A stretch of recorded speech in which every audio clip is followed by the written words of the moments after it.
Yeah. Give me a quick shot of time real quick.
Hello?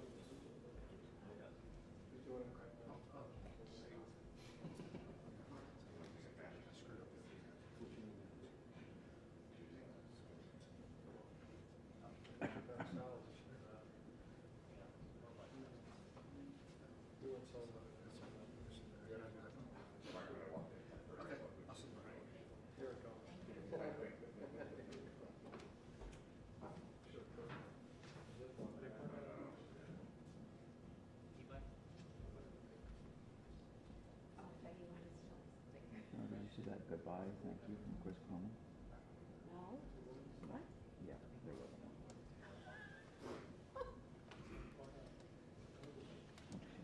Cameron White.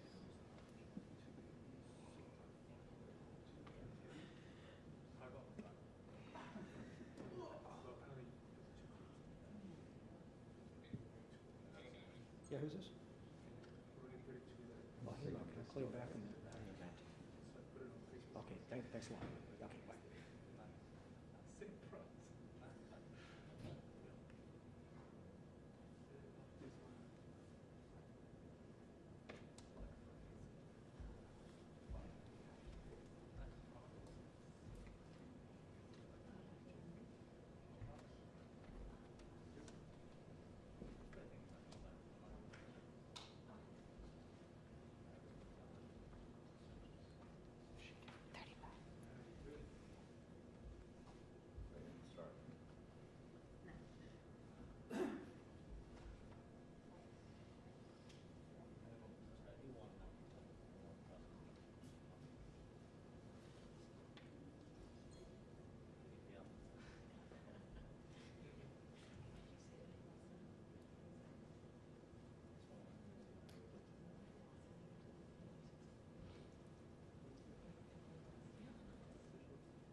Walking across. Yeah, our photographer on the fence cam just saw the president walking over, but I do not have a.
Sorry to keep you waiting. Good afternoon.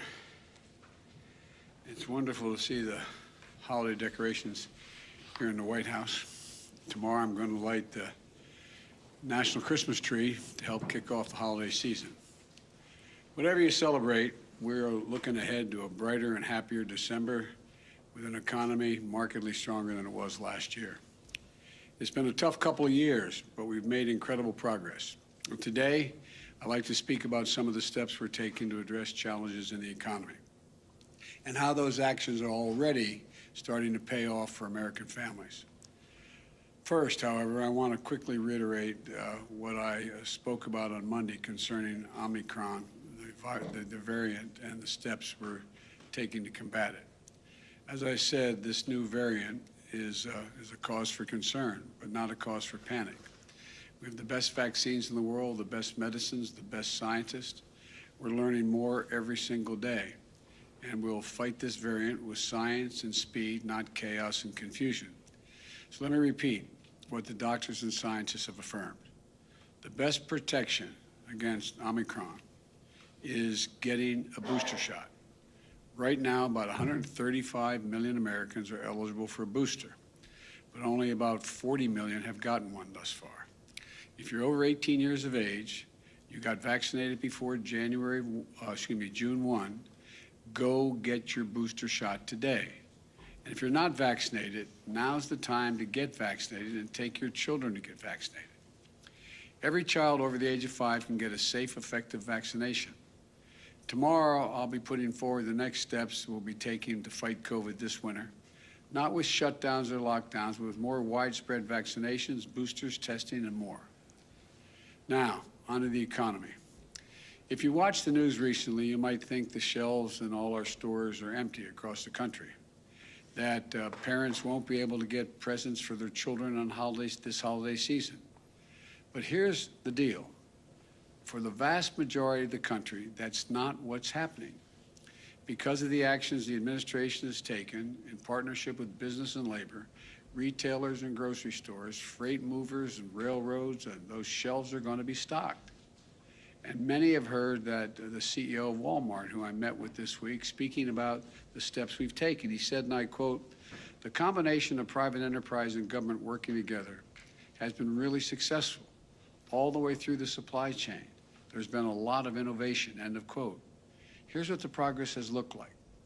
The first thing we had to do was speed up the operations at our ports. Americans are buying more goods than ever, and a lot of those goods come through our ports.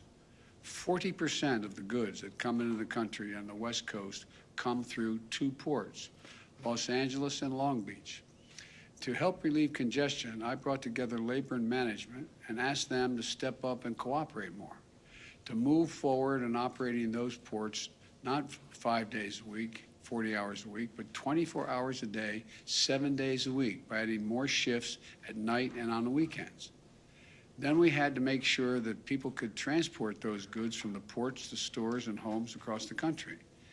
We've broken up log jams there as well. Private sector port terminal operators at the ports of Los Angeles and Long Beach, for example, have announced that they're going to eliminate fees when truck drivers come into the port to pick up the containers, if they do it at night or on the weekends, when roads are less congested. Working with my administration, a major ocean carrier, the 4th largest in the world, announced on Monday a new $100 discount when containers are picked up quickly, with larger discounts for nighttime and weekend pickups.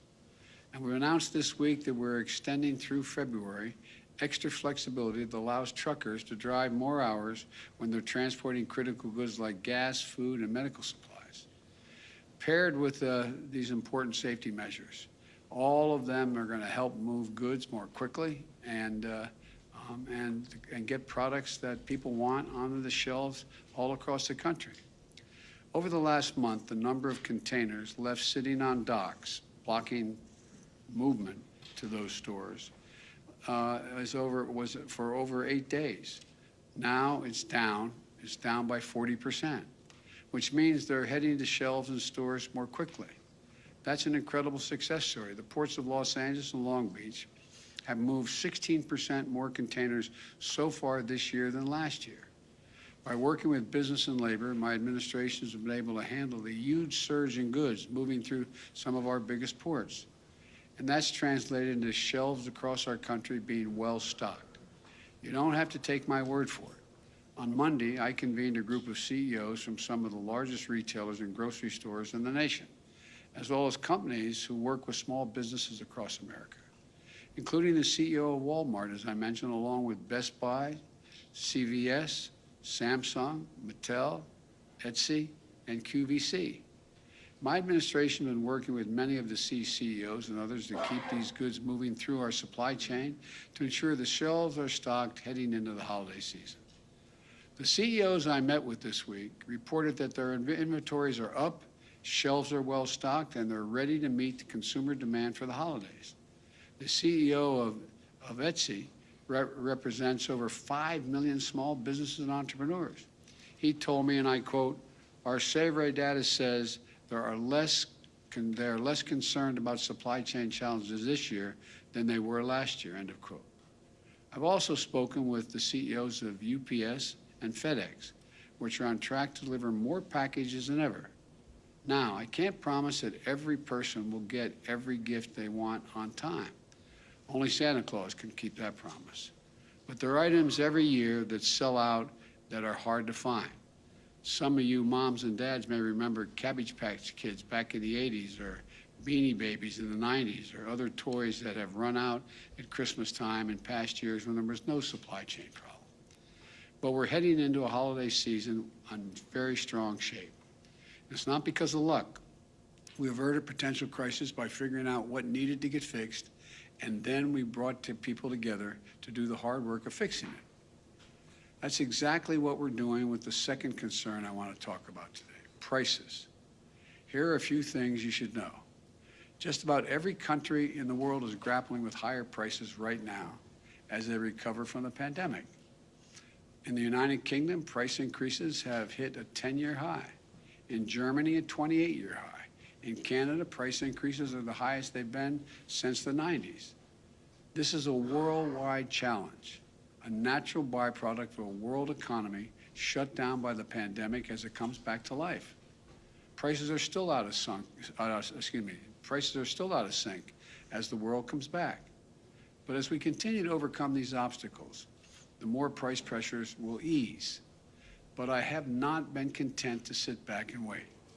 I've used every tool available to address the price increases, and it's working. Take gas prices. Last week, I announced the largest ever release from the United States Strategic Petroleum Reserve to increase the supply of oil and help bring down prices. I brought together other nations to continue and contribute to this solution. India, Japan, the Republic of Korea, the United Kingdom all joined us. They all agreed to release additional oil from the reserves, and China may be doing so as well. This worldwide effort we're leading will not solve the problem of high gas prices overnight, but it has been making a difference. Over the last month, likely due in part to the anticipation of this action, we've seen the price of oil and gasoline on the wholesale markets come down significantly. In fact, since the end of October, the average weekly price of gasoline in the wholesale market has fallen by about 10%. That's a drop of 25 cents per gallon.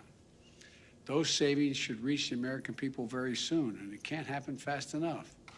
And I've asked the Federal Trade Commission to consider whether potentially illegal and anti-competitive behavior in the oil and gas industry is causing higher prices to be maintained for consumers when the overall cost of oil is down. We can also ensure that American people are paying a fair price for gas. So let's take a step back and take stock of where our economy is. Wages are up. Thanks to the American Rescue Plan, we've delivered significant tax cuts for families raising kids. Tax cuts and rising wages for middle-class families mean the Americans on average have about $100 more in their pockets every month than they did last year. About $350 more each month than they did before the pandemic, even after accounting for inflation. Let me repeat that. Even after accounting for rising prices, the typical American family has more money in their pockets than they did last year or the year before that. In fact, we're the only leading economy in the world where household income and the economy as a whole are stronger than they were before the pandemic. You know, there are other signs of strength, too. The number of small businesses up by 30% compared to before the pandemic. thanks to the American Rescue Plan, we've cut child poverty in America by more than 40%. Think about that. Millions of children who spent last Christmas in poverty will not bear that burden this holiday season. And the Treasury Secretary, Janet Yellen, described it yesterday that it is, quote, a profound economic and moral victory for our country, end of quote.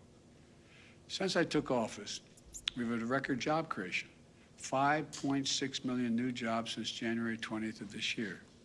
The unemployment rate has fallen to 4.6%. We're seeing more new small businesses, higher wages, and more disposable income. Fewer children in poverty, fewer people getting unemployment checks. None of this was inevitable. It was because of the American Rescue Plan, which virtually every Democrat in Congress voted for and every Republican voted against. It was because of the hard work my administration has done to try to solve the challenges in our economy instead of just pointing fingers and complaining. Now it's time to build on our success and cut costs further for families. That's what my Build Back Better plan does. It will lower out-of-pocket costs for child care, elder care, housing, college, health care, and prescription drugs. These are the biggest costs that most families face.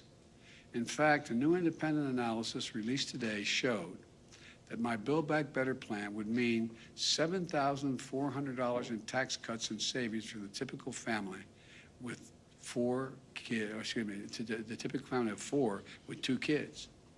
17 Nobel laureate winners in the Nobel economic winners have written a letter affirming that this bill will reduce inflationary pressure in the economy. 2 of the leading rating agencies in Wall Street confirmed this month that my plan will not add to inflationary pressures. In fact, they will, quote, take the edge off of inflation. Now my Republican friends are talking a lot about prices, but they're lined up against my Build Back Better plan, which would go right at the problem for rising costs for families. Why is that? I don't want to speculate on anyone's motive, but it's always easier to complain about a problem than to try to fix it. One Republican senator even said that rising prices were, quote, a gold mine, end of quote, for Republicans politically. Imagine rooting for a higher cost for American families just to score a few political points. The fact is, the Build Back Better plan is fiscally responsible. It's the first major piece of legislation in more than a decade that is not only fully paid for, but will generate more than $100 billion in deficit reduction. It fully covers the cost of its investments by making the largest corporations and the richest Americans pay a little more in taxes. Think about that, as that's a trade-off worth making, in my view. Having those who have done very well pay their fair share in order to provide a little breathing room for millions of American families. But my critics don't seem to agree.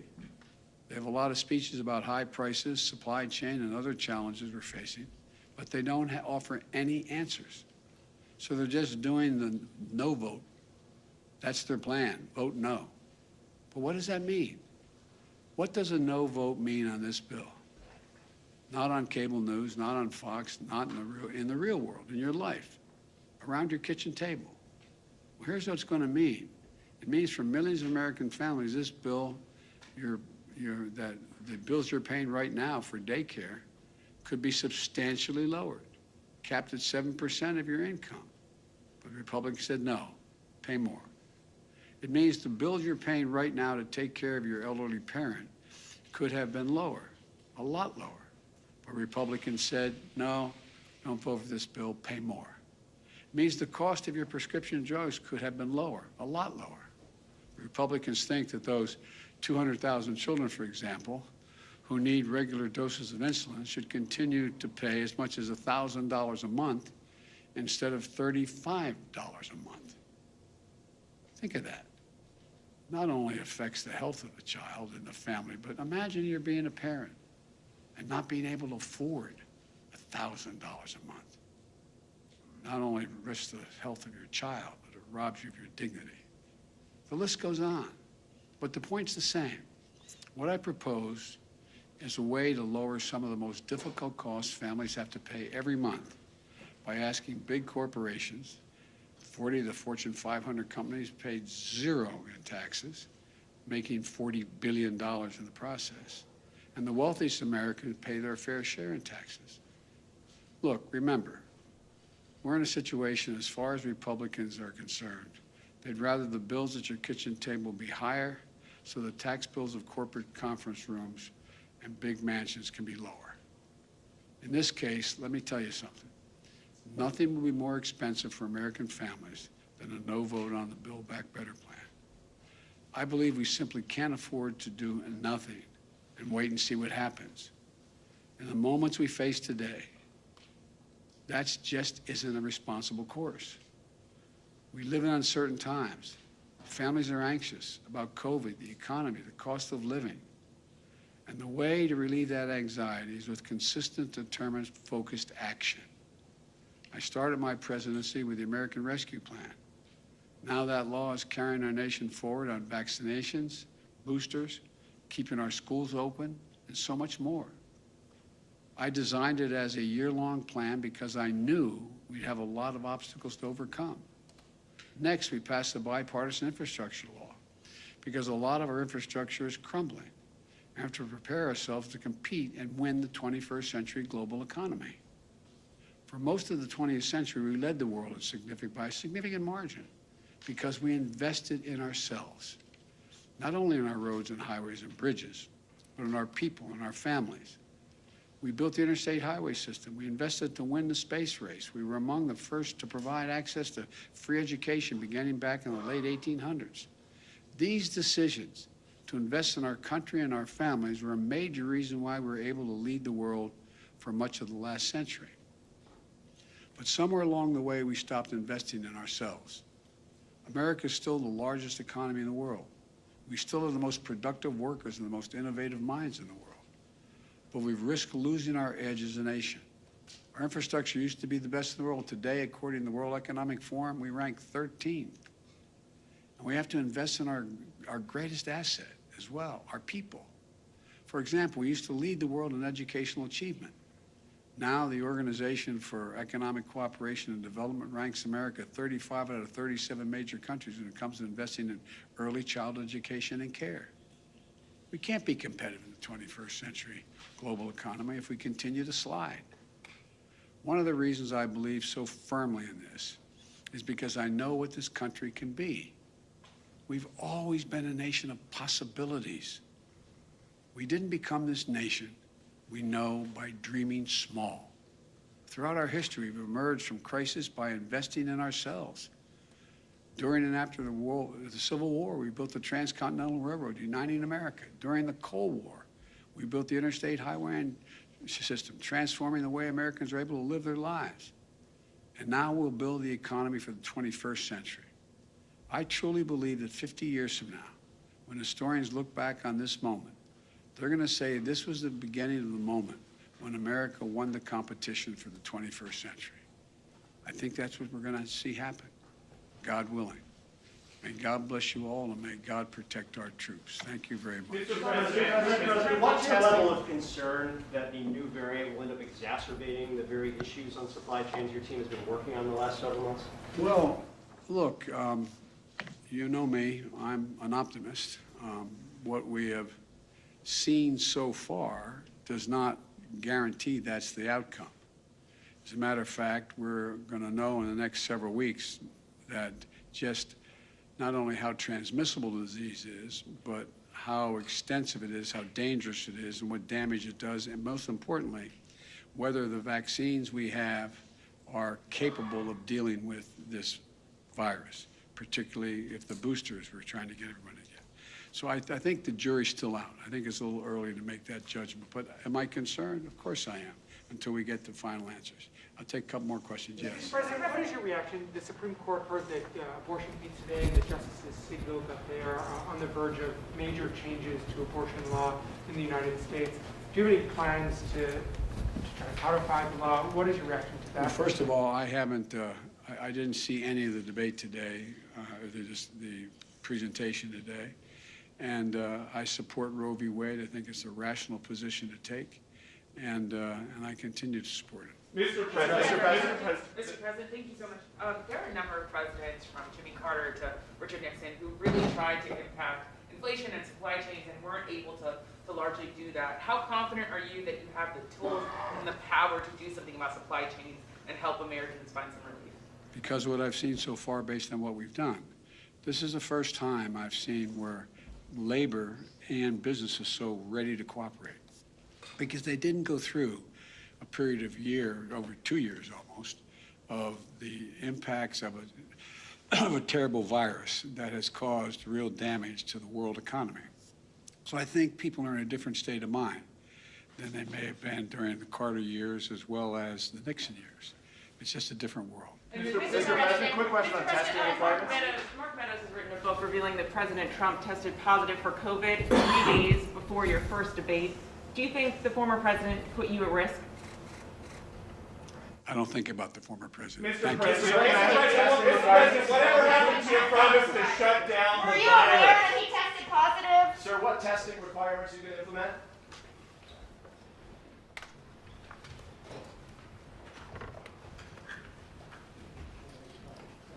Hey, Nick, Yeah. did you want to make sure the font's got, yes, the very last question, and then just make sure that's